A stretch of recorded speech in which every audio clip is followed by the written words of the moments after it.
Hi YouTube. So for once I won't have to apologize for getting this up late because I'm actually on time this time. Yay. So we're moving on with the Pagan YouTube challenge and I think we're on week 10 this time. And the question for this week is, what does the moon mean to you and what do the moon phases mean to you? If you guys have noticed a pattern, I know I have.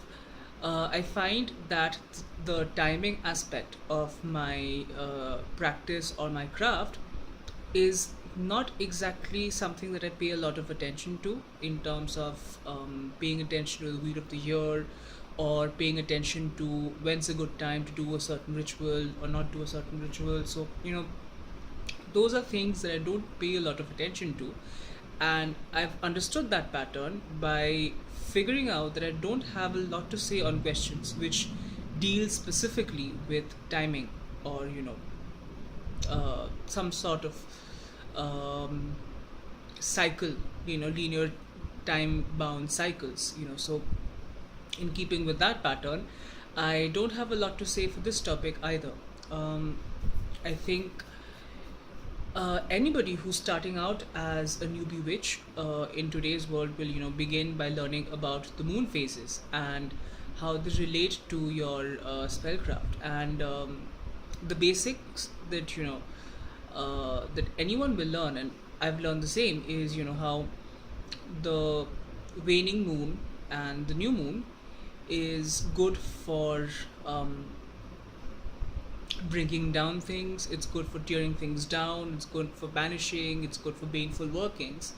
Whereas the waxing to the full moon is good for summoning, manifestation, uh, adding power to something, strengthening something, summoning something into your life, inviting something in, etc. etc. So, that's the basic moon phase related information that any witch will learn when he or she begins, and that's what I've learned. And I have to say, I've never really gone beyond that. As in, I know I've seen, for example, where you do use the sign that the moon's traveling under to figure out the proper time for a spell. Like, for example, if your ritual is dealing with things like communication, you would wait until the moon passes through Mars, or you don't do spells when the moon is void of course, which means when the moon isn't in any particular sign, it's in transit between signs. That's not a good time for any sort of spell or ritual.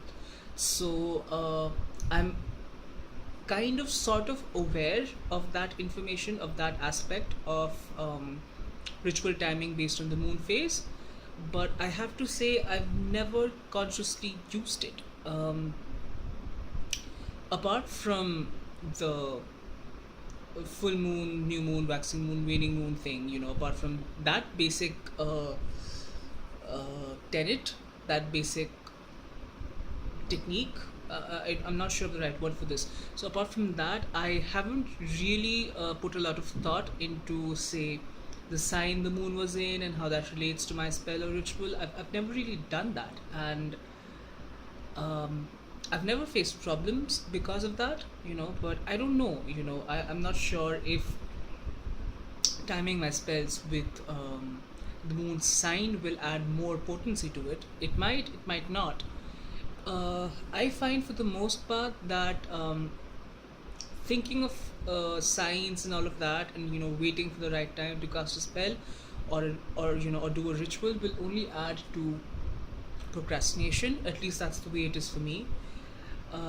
Because for me, my spells or my rituals, they take a lot of effort out of me. They take a lot of time and effort, and it's not the same thing for my daily devotional or my ritual. Because that is something I see as my duty.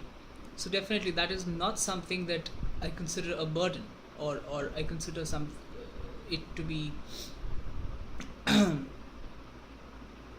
don't consider my daily devotionals to be um, added effort, because that's pretty much part of my routine. But when it does come to a spell or ritual, that does take a lot out of me in terms of the effort I put into it, in terms of time, in terms of uh, energy, I guess. So for me, I'm very lazy by nature. So if I end up having to wait for the exact right time for a spell or a ritual, I might not end up doing it. Which, for me, it's better for the spell to not be as potent as it potentially could be than not do it at all. So personally, for me, I have never really delved past the basic uh, waning for banishing, waxing for summoning lessons in terms of lunar witchcraft. I do know that there are further depths to go into in that direction. It's just that I've never really tried to, because it's never really something. It's never been something that's bothered me. So yeah, there is that. That's a short, rambling answer to this week's question. Looking forward to seeing all your videos, and have a great week, everyone. Bye.